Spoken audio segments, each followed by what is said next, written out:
welcome back to Classic Comics. So, this was posted on Bounding Into Comics the other day by John Delarose. Industry trouble. IDW Publishing reports major losses.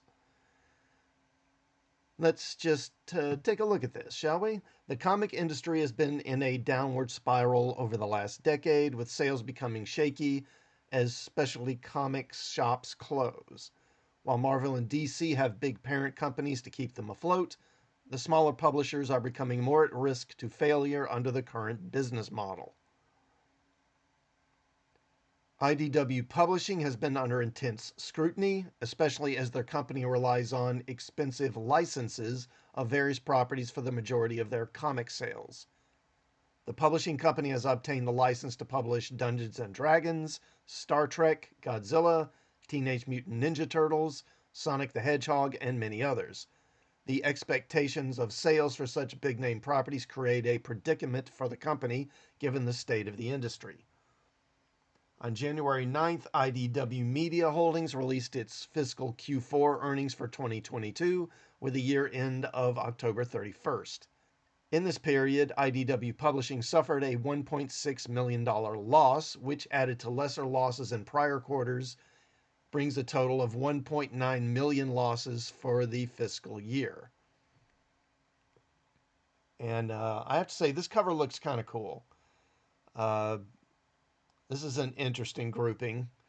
Worf, Ensign Rowe, I guess Spock, and Data, although Data looks oddly jovial for some reason. But these IDW Star Trek comics are crap.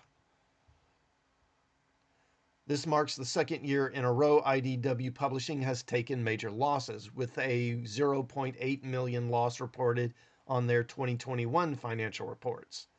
The drop is largely due to declining sales, but there was also a major increase in printing costs due to the paper shortages this year, which has been reported industry-wide. Yeah, well, that's probably because the economy was shut down for almost 2 years by the lockdowns, and yeah. The company seems to be kept afloat by licensing from its entertainment division, primarily derived from streaming shows of Lock and Key, as well as Surfside Girls. I've never heard of Surfside Girls.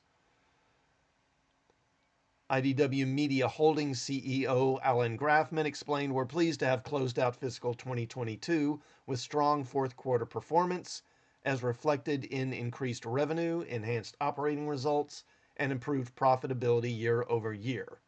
As expected, our delivery of Season 3 of Lock and Key drove significant revenue growth in the quarter. IDW continued to make solid progress throughout fiscal 2022, and we entered fiscal 2023 with a heightened focus on leveraging our creative partnerships to maximize our library of original titles for the continued development of print as well as entertainment projects."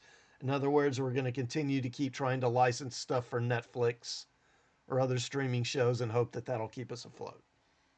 He further detailed, "As we've previously discussed, our entertainment development pipeline is very strong, and we're excited about the strength of our slate of opportunities to bring new content to market. We currently have 7 development agreements in place and many more that are in the works. And to provide some context, last year at this time, we had no meaningful development deals in place, reflecting our team's tremendous progress. That said, the development of premier entertainment content from idea to greenlight to delivery takes time. While we cannot predict the timing, we're optimistic about our potential entertainment projects and the partners we're working with, and we're confident that IDW has some of the most compelling characters and stories available. We look forward to bringing innovative new series, feature films, and podcasts to market." In other words, we hope we can get some more of these streaming shows sold to streaming services so that we can avoid bankruptcy. And speaking of compelling, okay, so this is Surfside Girls. I can't wait to read that. However, this is not enough to stave off the losses of their publishing division. Without big hits like Teenage Mutant Ninja Turtles: The Last Ronin launching like it did in 2021, IDW sales have been floundering. In their Q3 report, IDW reported their direct market sales were down 1.1 million. According to their last report, IDW has about $10 million in cash, but they were already warning investors that they may need to raise another $10 million to stave off bankruptcy in the next couple of years. With the comic book industry continually in upheaval, small companies like IDW are in dire straits. The switch from Diamond Distribution to Penguin Random House also meant the distributor takes a bigger cut in today's market, making it all the more difficult to make a profit. This is a nice Rocketeer cover. Further rumors of IDW going bankrupt come from their CEO switch in the summer of 2022 when Alan Grantman took over for Ezra Rosensaft. Companies like this can't sustain heavy losses forever, and without the prospect of major investment, it appears like the company might not be long for this world.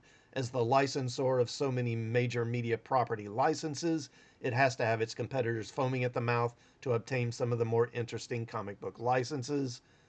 And here we see a Godzilla cover.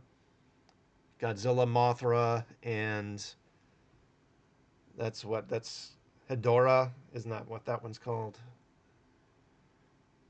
So what do you make of IDW Publishing's reported losses? Leave a comment and let us know. Yeah, leave a comment.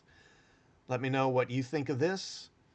Obviously, this isn't the first video I've done talking about comic book companies losing money. I actually did a video about that not too long ago. I'll leave a link for that. But yeah, let me know what you think. Do you think that IDW is going to go bankrupt? Do you think other comic book companies will go bankrupt? Marvel and DC aren't. They're attached to huge corporations, so they'll be fine. But let me know in the comments, and while you're at it, please do like, share, and subscribe. And also, please hit the bell for notifications, and I will see you all next time. Thanks for watching.